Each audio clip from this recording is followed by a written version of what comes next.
friend of the program. Boing, boing, boing.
Afternoon, everybody. On the 3rd of June, I... Thank you, mate. Where are you from? Where are you from? Oh, well, that makes sense. Yeah. Are you downwind of a couple already? You've had a bigger lunch than I've had. God, he must be screaming. He's absolutely steaming, isn't he? That's all right. There's still plenty of beer left in the pub, mate.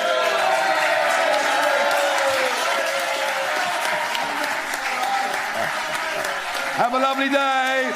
Bye-bye. Lots of love. Lots of love.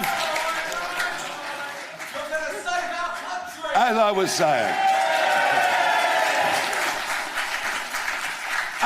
saying, on the 3rd of June, I decided that I would not. Boring. Boring. Boring. Boring. Boring. Boring. Boring. Boring. Boring. Well, this is good preparation for the House of Commons, I suppose, isn't it? Very good preparation. It's going to be very lively in there, isn't it? Oh, do buck up, really, please, love. I'm so sorry.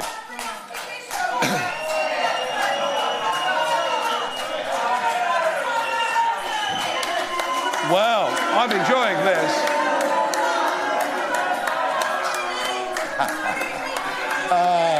Bye, darling. Have a lovely day. Lots of love.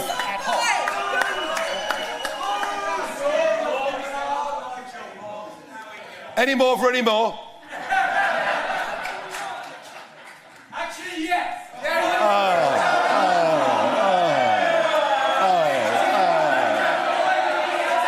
I mean, we haven't organised this very well, have we?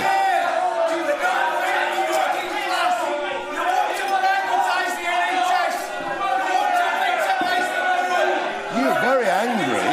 Oh dear. Listen, mate, you'll have a stroke. You'll have a stroke. You'll do yourself a nasty, mate, honestly. You'll have a stroke if you go on like this.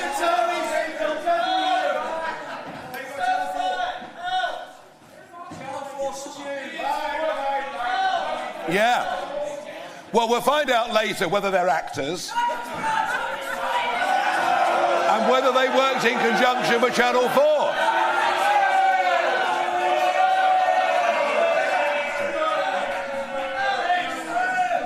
Sorry. Of course. No, this can go on for hours. I'm fine. No problem at all. Yeah. As I say, they may well be actors. We've seen this before, but Channel 4, of course, had absolutely nothing to do with it whatsoever.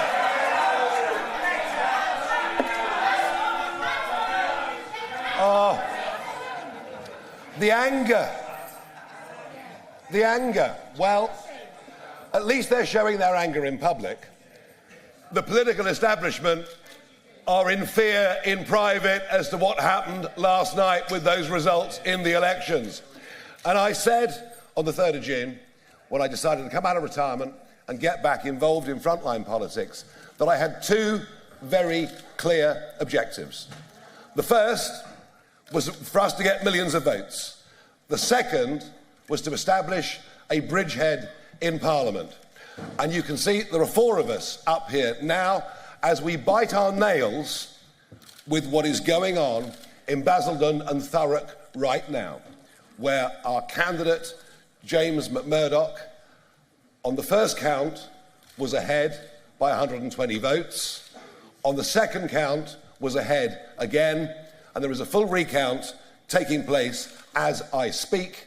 So I'm very hopeful it won't be 4. I'm very hopeful that it will be 5 within the space of the next couple of hours.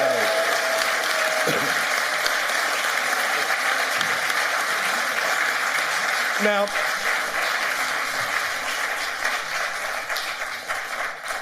The results show us some very interesting things. If we had proportional representation, we'd be looking at nearly 100 seats. But equally, first past the post inverts the other way, where Labour get almost the same number of votes they got, well, in fact, fewer votes they got under Corbyn, and yet 200 more seats. It is very much my view that our outdated first past the post electoral system is not fit for purpose, and we will campaign with anyone and everyone to change this electoral system.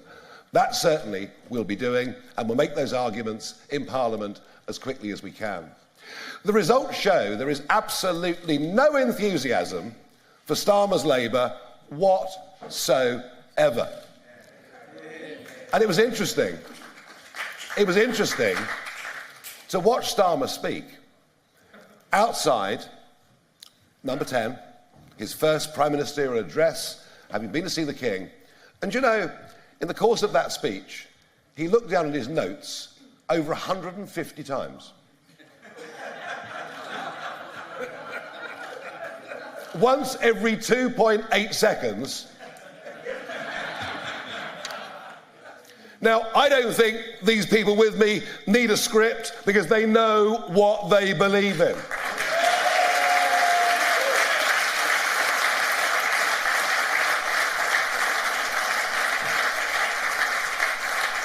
And when it comes to providing the voice of opposition, well, we may be too few in number to necessarily be thought of as the opposition in the House of Commons. But let me promise you something. We are going to be the opposition around the country. We are all committed to working for our constituents. We are all committed to doing the best we can in Parliament. But above all, what we are going to do from today is we are going to professionalise the party. We are going to democratise the party, and those few bad apples that have crept in will be gone, will be long gone, and we will never have any of their type back in our organisation. You have the 100% promise on that.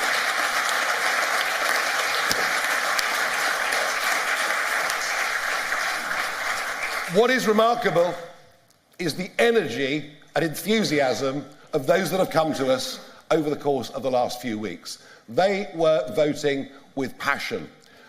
We organised meetings around the country at 24 hours' notice. The venues were all full. This energy and optimism is being reflected today as one member of the public every minute joins the party. A member a minute is joining the party as we speak. And it really is my aim and ambition to create a mass movement across this country that will change politics for good, that will change politics forever. We've got the energy, we've got the optimism, we've got the enthusiasm, and we will do it. Now, I'd like you, please, to listen to the Member of Parliament for Boston and Skegness, Richard Tice.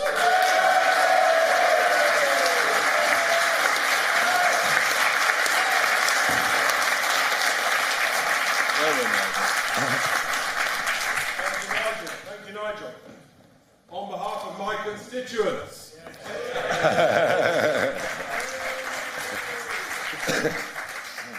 the constituents of Boston and Skegness have sent me here to Westminster to represent them, because they want real people to tell it as it is. What I heard on thousands and thousands of doors, the concerns of the constituents of Boston and Skegness, are issues that, of course, the establishment didn't want to talk about. That is the reality. My constituents, and I believe so many others, have been let down by the establishment over many, many years. That is why I overturned the biggest ever Tory majority, ever. Quite remarkable.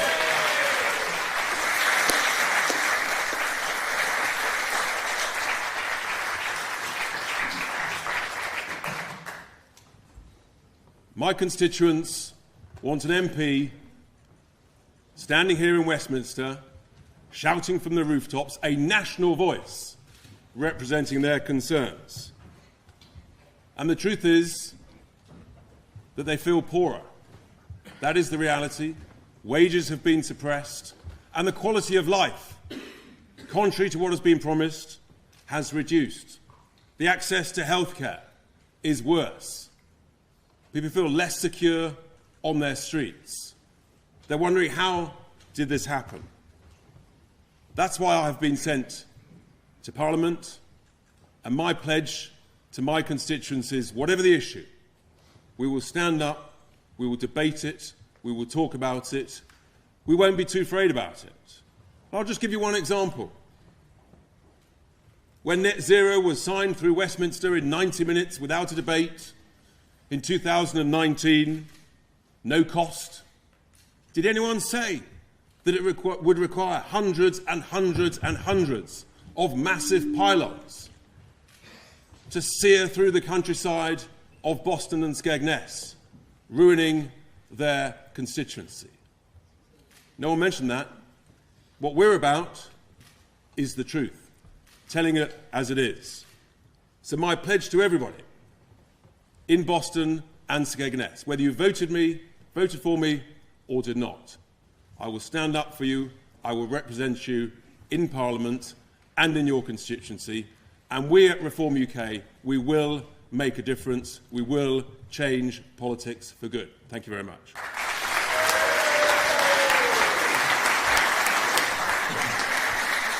Now, old Labour was very, very patriotic. It believed in the country, it believed in its people. New Labour, far less so. And the journey that Lee Anderson has been on is a journey that at least a couple of million people have been on, and it'll be many, many more by the time we're finished. Because be in no doubt, our priority now is to go after Labour votes. That is what we're going to be doing. And Lee Anderson took a brave decision. He decided to join Reform UK. He was much mocked and derided by colleagues who had similar political opinions to him, but didn't have the guts to do it. They've all lost their seats overnight.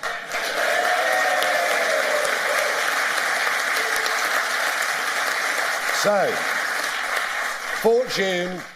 fortune favours the brave, and it's favoured absolutely Lee Anderson from Ashfield, who I welcome to the stage.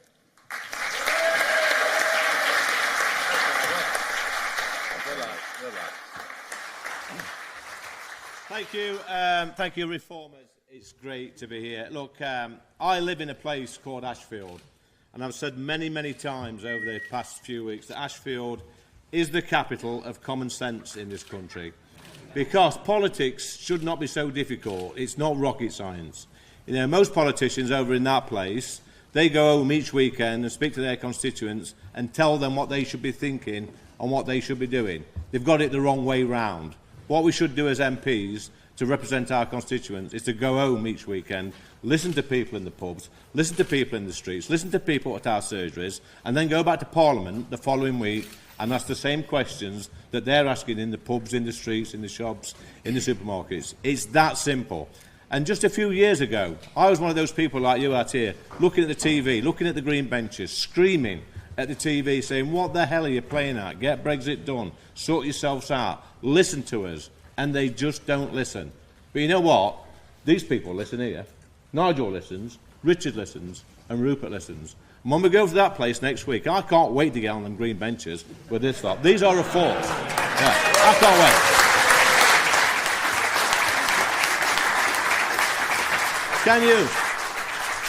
Can you imagine the shy and retiring Nigel Farage sat on the bench, too scared to speak out and speak his mind? Listen, expect fireworks next week, because these people are going to start speaking common sense. Instead of self-serving their self-interest, they're going to speak up on behalf of the British people. We're going to get the job done. This Starmer and his motley crew, I'm telling you now, there's about 400 of them, absolutely scares me to death. I'm going to be sat on the green benches next week looking at them and thinking, my goodness, what has this country come to? But these four here, including me, maybe five, it's a fab four at the moment, I'm hoping it's going to be the famous 5 next week, but we're going to go next week, we're going to kick some ass, and we're going to hold these people to account and speak up on behalf of the British people. Thank you, Nigel. Well, Lee Anderson, as plain spoken as ever.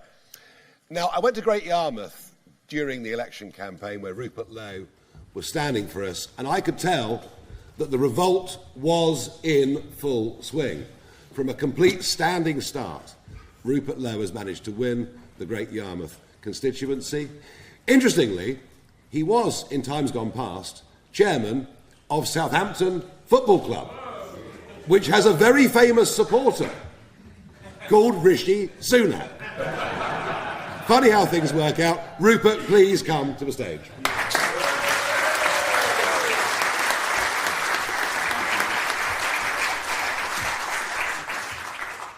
Well, I'm told this will be working by the time I get here. Good afternoon, everybody. I kicked off my campaign in Great Yarmouth on May the 10th. I was totally unknown in Great Yarmouth. It was my great friend June Mummery, who I wrote half the fishing paper with. She advised me I should stand in Great Yarmouth because they're proper people there, as Harry Redknapp would say. I got to know them all very well, and I have to say, I really like the people there. They're real people. And they've fought for their constituency, they've fought for common sense, and they've supported me unbelievably. So I am eternally grateful to the people of Great Yarmouth for giving me the privilege of being elected as an MP, which is something I've always wanted to do. I've told them the job is big. We have to sort the head of the beast out first. That's Westminster and the civil service. They are crowding out the private sector. They are shutting down enterprise. They are stopping risk-taking. And at the end of the day, this country has the best people. We just have to release them from the manacles of the state. And it won't happen, as George Galloway said, if we indulge the two cheeks of the same backside, which is the blues and the reds. We need some proper people from outside politics. And what happened last night, in my view, was seismic. We've actually now, a bit like D-Day, the Reform Party has built a bridgehead over on the French coast. Our job now, under Nigel, is to group, go inland, and challenge Keir Starmer and a Labour Party that didn't, in my view, get a proper mandate. It won by default, got less votes than Jeremy Corbyn in 2019. They're vulnerable. 17.4 million people voted for Brexit, which we haven't had. And as Nigel says, the target for us now is to go after the Labour Party and go after them in full strength. The economy, I think, is about to turn down. They're going to find it very difficult. They're not inheriting an economy such as the one they inherited from the last Conservative government. And last time, remember, the problems all started with the four horsemen of the apocalypse, Blair, Brown, Campbell and Mandelson. Our country was in great shape till about 97. We had very little national debt. Our economy was in good shape. We knew who we were. And at the end of the day, we had a proper country. They then passed the Human Rights Act, the Equality Act. They muddled the waters. They undermined our institutions. And as a result, immigration grew. It proliferated under the Tories. And frankly, we need change. And I think what Nigel has achieved and what Richard's achieved and what Lee's achieved, and hopefully another candidate in Thurrock, it's seismic. The BBC didn't even mention it for the first hour after the exit polls, which I thought was quite extraordinary. And the policy which I like most, which we have in our contract with the people, is to defund the BBC. It's overdue.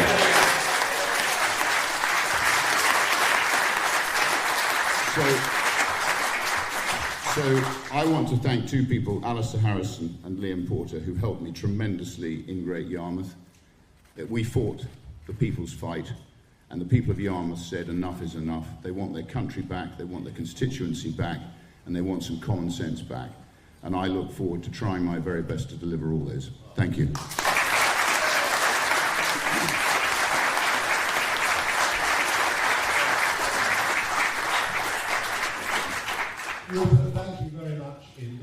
take some questions starting over there. Please say which organisation you are representing.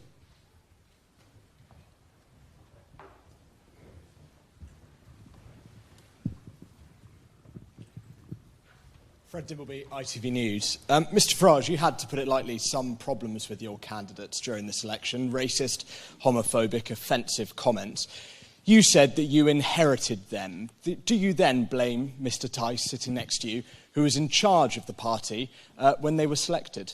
To be honest with you, if Richard Tice hadn't kept the party going through 3 very lean, rather difficult years, when for most of it, people said there was no need for Reform UK because the Conservatives under Boris, with a big majority, would deliver all of the things that we wanted. And if he hadn't done that tirelessly, and actually having to put his hand in his pocket and loan the party very considerable sums of money, we wouldn't even exist.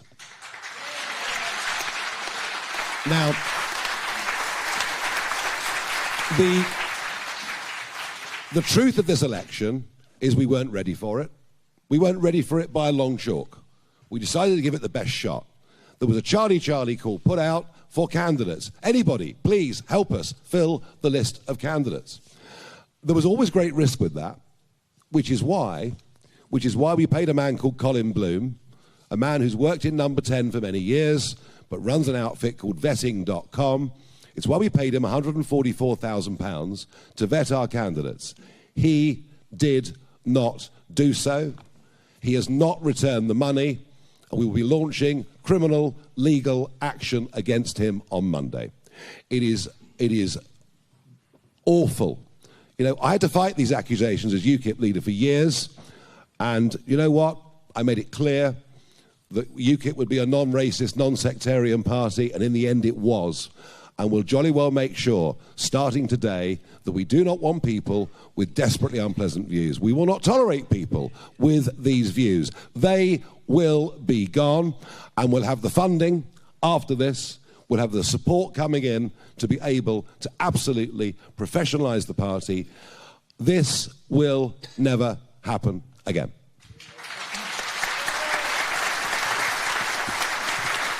Well, this should be fun.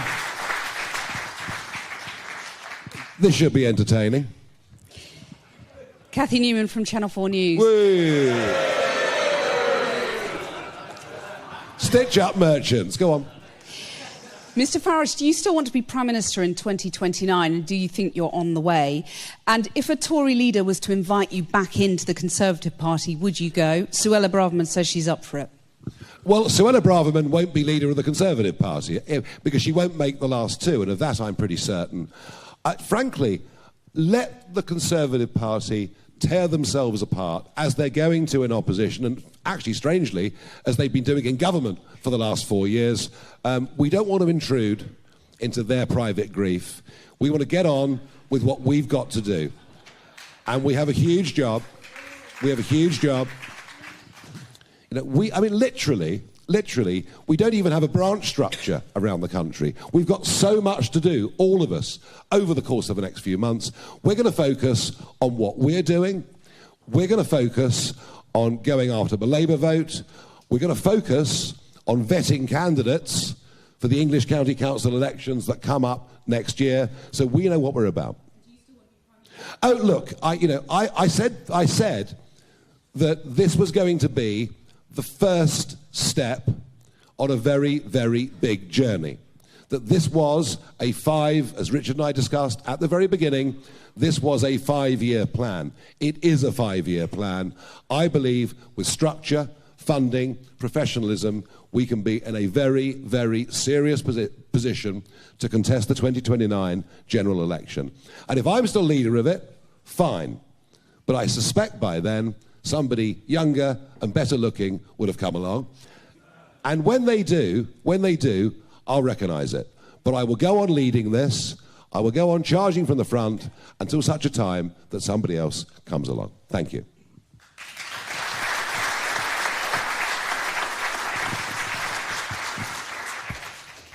Isabel Osef, Sky News. Mr Farage, you've previously questioned whether you want to spend every Friday of the next 5 years in Clacton. Now you're Clacton's MP. Exactly how much time can your constituents expect? Well, look, I mean, it's obviously a huge decision for me. You know, and when I said that, I was thinking out loud. You know, I mean, life's been pretty good the last 4 years. I've just thrown it all away. No, look. As an MEP, it was different because you represented a much bigger geographical area. There wasn't the link in the same way with the constituency. I very much hope that I can help to put Clacton on the map. I very much hope we can increase tourism. I very much hope I can encourage some outward investment to go there because the town needs it very, very badly. Of course, as a National Party leader, you know, I mean, I want to go to more Great Yarmouths. I want to go to more public events that we did in that big car park in Ashfield, and the same with Boston and Devon, and wherever we went, people coming in some cases in their thousands. Birmingham, nearly 5,000 people in that room. Of course I have a job on the national stage, but I've got a head start. I've got a big head start in Clacton. 4 local councillors have defected to me already, 2 of them former chairman of the local district council. I believe there are 2 more going to come across to us tomorrow. So it has to be a combination of me and local councillors that make this work. But look, I haven't taken this decision lightly. It's a big call, and I will do my absolute best. If I may, you're a very busy man. Are you going to give up your broadcasting career? Are you still planning to go and support Donald Trump's presidential campaign? To be absolutely honest with you, I haven't got a clue. I mean, I haven't thought any of this through as yet. We've been so busy focused on running to the line of July the 4th that, you know, we have a lot to think about. But you know what? You say I'm a very busy man. You want to get a job done? Ask a busy man to do it. They always somehow find the time.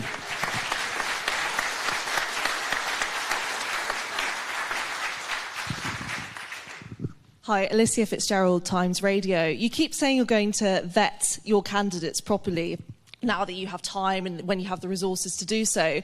How do you vet people for racism? How do you plan to do that effectively? Very easy. Very easy. You go back through their social media records.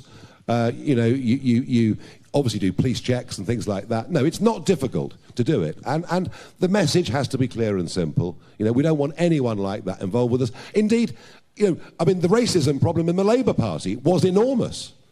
But to Keir Starmer's credit, actually, he did quite a lot by getting rid of Jeremy Corbyn, who ironically has been re-elected. So there's an awful lot we can do. There is plenty of racism in British politics. It's mostly in the Labour Party.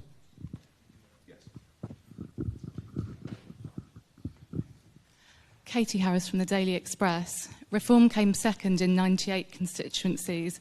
Are you disappointed that more of these weren't wins? And just one to Lee, if I may. Are you sad to see some of your Tory Red Wall colleagues lose their seats in the election? Well, I'll just come back first, Nigel. Yeah, I'm sorry to see some of our Red Wallers go because not only were we politically aligned and we'd go through the chamber and the voting lobbies together, we also enjoyed the odd tipple at night time, so I'm going to struggle to find a drinking partner, but I've been reliably assured that Nigel's going to accompany me on several occasions at night time for the odd glass of wine. So, is that right, Nigel? I think so, yeah. There you go. Yeah, okay. Sorry, what was the other part of the question? I missed it. Oh, look. I mean, about 5 or 6 days ago, we had big momentum with us. 1 or 2 things did drag that down towards the end. But you know what? Today's not a reflection on what if. Today is the affirmation that the goals we set out to achieve, which were very, very clear, millions of votes and a bridgehead in Parliament, that has been achieved. And you're looking at it right on this platform now as we cross our fingers for the recount in Essex.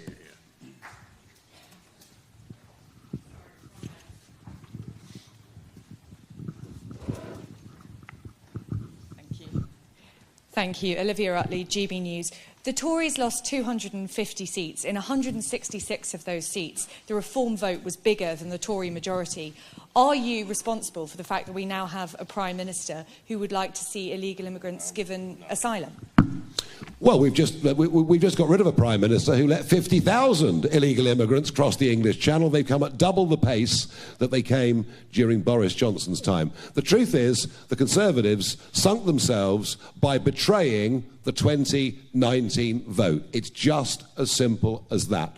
They've done this to themselves, and there are now large parts of the country, the Red Wall in particular, where actually it's the Conservatives that are splitting the Reform vote, because we are now the challengers to Labour in those constituencies. And if you think of the resources we had just a few short weeks ago, the lack of big branch structure, very little money, what we've done in the space of a few weeks is nothing short of remarkable. And I promise you, this is just the beginning of something very, very big indeed.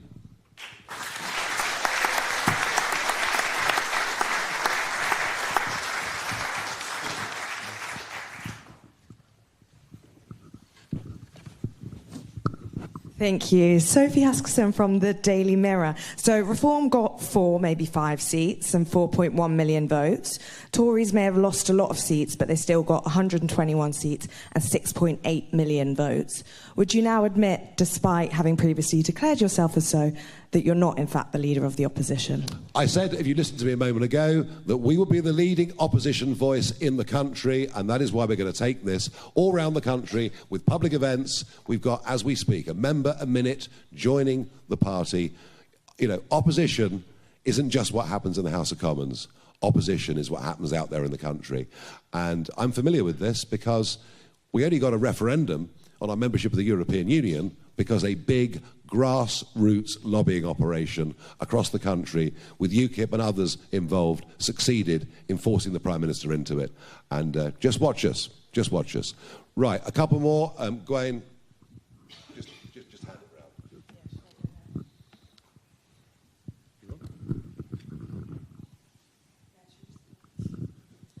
Anyone? I'll leave it with you. Gwen, I'll leave it with you. There's lots of hands up, so I'll leave it with you. Nigel, Ben Berkwam, Real America's Voice News. When you see what's going on in America with the attacks against President Trump, you see similar attacks in particular by the media here, media in America.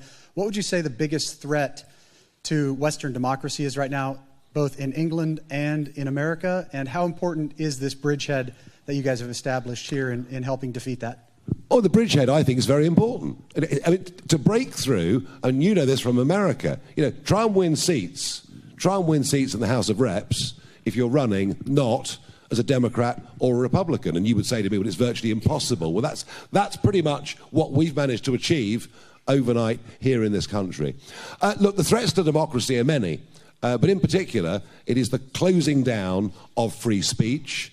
It is the teaching in schools and universities that has nothing to do with critical thinking whatsoever, and more to do with self-loathing about our nation, our identity, our culture, our history.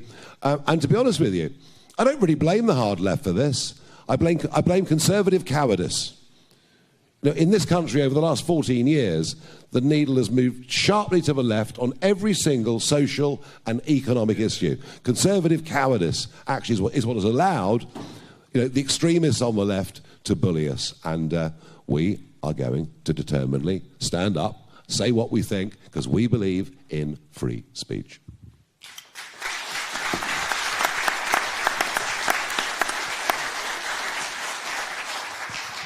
Hi there, Genevieve Hall-Allen from The Telegraph.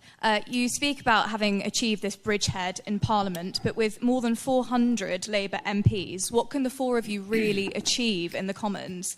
And also, will you be making the case for proportional representation in Parliament following last night's results? I'll do the first part. I'll let Richard do the PR part, if I may.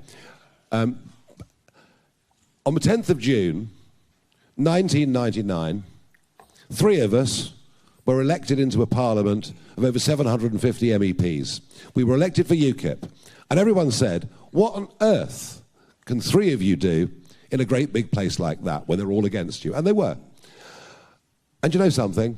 From those 3, at the next election it was 12, and then under a slightly different guise it was 29, and we topped 2 national polls, and we forced the Prime Minister into giving us a referendum, and we educated the British public. If we hadn't been there, there never would have been a referendum, and we certainly never would have won it, although there are some who think that by joining at 5 minutes to midnight, they were the decisive factor. So look, you know, we can, by making the arguments, and by the way, everything we put in that contract with the people, they're the things we're going to campaign for.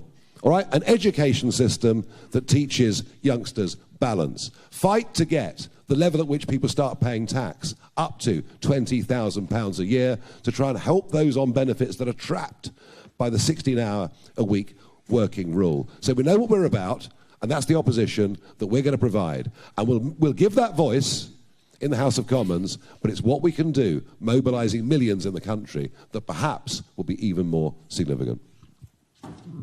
Thank you. Just on the question of PR, how can it be right that a Conservative Party that has just over 50% more votes than we have 30 times the number of MPs?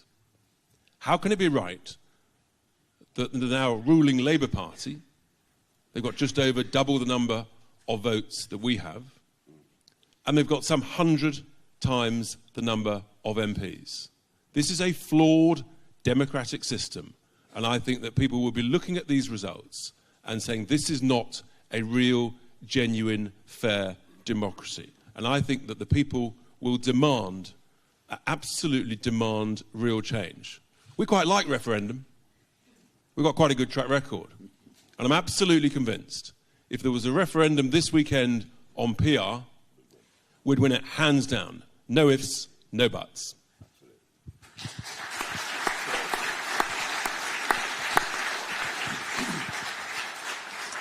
Good afternoon, Mr Farage. Aubrey Allegretti from The Times.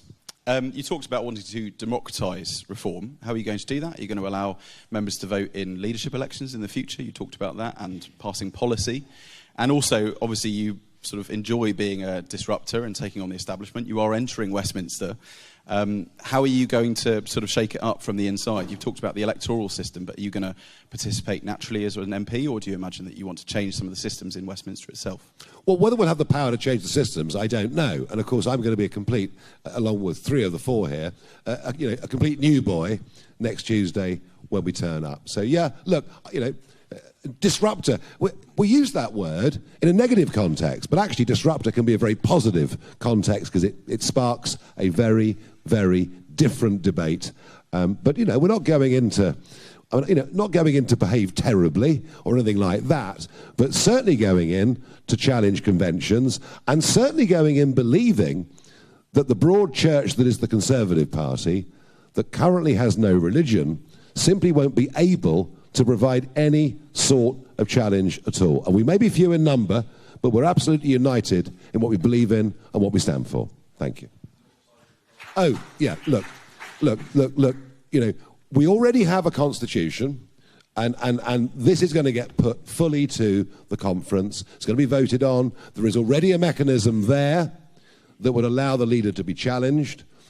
But also, it's important, if we're going to build branches, you have to allow branches to vote for their own chairman, to vote for their own candidates, to do all those things. I mean, it is an enormous job of work, but I'm absolutely determined to do it, because you can't fight county elections around England. You can't fight the Senate elections that'll come, a year after that. You can't fight those things without being on the ground. The Lib Dems' success is down to the fact they've got local councillors. Interestingly, these 4 people that you see here all had effective, small, but effective ground campaigns. Most of our candidates last night were pretty much paper candidates, and that's why this result is as significant as it is. We've managed this in a short space of time. We've managed this actually with a party name that wasn't familiar to about 40% of the country. That shows me the potential for this is absolutely enormous. Hi, Tim Stanley from The Telegraph. I have a question for Lee. Lee, you split with the Conservative Party over the issue of Islamism and the influence of religious extremism in politics. Last night, several Labour candidates either were defeated by or nearly defeated by candidates who are perceived to be sectarian in appeal.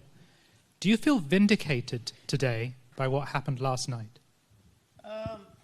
It's a reasonable question, I suppose. I've not really thought about it, to be honest, but what I will say is my original comments, which I made a few months back, which sort of led me on this journey, they may have been a little bit clumsy at the time, but I stick by the sentiment that in London we see that on certain occasions that the streets are not our own anymore. They've been taken over by a group of people that just dislike our way of life. They're intent on causing problems. And the sad thing is that just a few months ago they actually influenced parliamentary process, and which led to democracy being denied in the House of Parliament. So maybe you've got a point. Maybe I could feel vindicated because we're seeing increasingly now sort of sectarism, encroaching in towards politics. That's a dangerous place to be, that is, when one particular group of people can influence elections. We've seen George Galloway. He actually got elected in Rochdale a few months ago. I don't think he ever mentioned Rochdale once during his campaign. That's a dangerous place to be, and we need to stamp that out. No, sadly, sectarian politics is here. We've never seen it in England in our lifetimes. It's here to stay. It's going to cause the Labour Party some very, very big problems by the time we get to 2029. Of that, I'm certain. Robert Hardman from the Mail. Mr Farage, can I ask firstly, you acknowledged earlier on that your momentum slowed down in the closing stages, you said, for various reasons. Was one of those reasons your remarks about Russia and Ukraine in the West? Secondly, there's another election the day after tomorrow. Who do you want to win in France? Oh, fine. Look, it's funny, isn't it, really? I said exactly the same thing about the eastward expansion of the European Union and NATO as Boris Johnson said. Boris Johnson said exactly the same thing a couple of years later. The difference was I said it in 2014 and I predicted what would happen. So, you know what? In politics, sometimes what you say gets taken completely out of context. And I guess that's the game we're in. It's a rough, old game. In France, look, I mean, I'm absolutely certain that Le Pen will be the next French president. And I believe that for over a decade. I really have. What will happen on Sunday, I can't predict. The extreme left don't seem very appealing to me. Le Pen's party, I disagree with them fundamentally on economics. They are very much a big state kind of party. But I understand the sentiments that are expressed about La France, about their culture, their identity, about the no-go zones. I mean, just head north of Gare du Nord and see what I mean in Paris, let alone Marseille. Their position on deportations, on citizenship, go way further than we would go. But I'd much rather they won than the extreme left. Mr Farage, Ben Quinn from The Guardian. You suggested this morning that Andrea Jenkins could be sitting here with you if she had been brave enough to jump. Can you indulge us and tell us if there are many other Tory MPs who you had been in talks with about getting them to do so? And secondly, if I may, in terms of your zero-tolerance approach to racism in future, who will decide what is racism and what definition will you use? I didn't use the term zero-tolerance, you did, but I did say we'd be ruthless. Yeah? And we will be ruthless. And who will decide? Well, ultimately, if you get problems, it's the leader who gets affected, and the chairman, that get affected worst by it. Look, this should never have happened. Things were put in place to stop it. I'm appalled they didn't, do the job. I want my money back, my 144 grand back. I really do. But no, we are going to sort this out. Now look, Andrea Jenkins would have won if she'd been as brave as Lee. Lee, that's my view. What say you? Yeah, I think she probably would. No, there's a lot of colleagues that find themselves unemployed this morning that if they'd took that leap of faith and joined the Reform Party as I did a few months back, then they'd be sat here today and we could have 8, 9, 10, maybe 15 MPs sat here today. But that's on them. They made that decision. I actually think, and I did say this to a few colleagues at the time, who were wavering, that place over there is a far better place with people like Andrea in there sat debating and holding the Labour Party to account. But that's a decision they've made, and I think Parliament's going to be a poorer place for it. Right, any more? We're Hi, almost there. Yeah. Helen Hoddenart for LBC. Hello. How many votes do you reckon that those problematic, in some instances, racist candidates cost you? And also, you've been congratulated, Mr. Farage, today by Donald Trump on Truth Social platform. Has he reached out to you personally? Well, I'm very happy with the comments that he's made, and I'll just leave it at that. And do you know what? We can analyse things that were difficult. I think the Channel 4 stitch-up was one of the most outrageous, appalling things I've ever seen in my entire life. And I think that hurt us. I think the drip of candidates hurt us. I think the misinterpretation of what I said about Ukraine, namely that I supported Putin, which is absolute cobblers. All those things hurt to a certain extent. But you know something? I'm not sitting here today saying what could have been. I'm sitting here today with these colleagues, and hopefully one more in Essex, and I'm saying we were very clear on June the 3rd as to what our objectives were, and do you know what? We've damn well achieved them. We're celebrating, not looking backwards.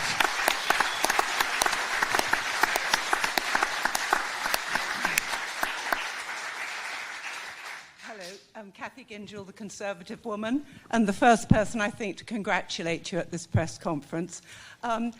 Do you believe that your 4.1 million vote has established you, without question, as a mainstream, non-notional far-right politician? Question number one. Number two, how long will it take for the mainstream media to catch up with that fact that you reflect mainstream, non-extreme, not extreme politics? It seems today the questions suggest they have a long way to go. Yeah, look, I mean, I'm going to answer that. I'm going to answer that differently, if I may, and not directly. I want to say this. We completely and utterly dominated social media. Whether it was X, whether it was Facebook, whether it was Instagram, whether it was TikTok. We have completely dominated that landscape in the most remarkable way with a very, very small spend compared to the other parties.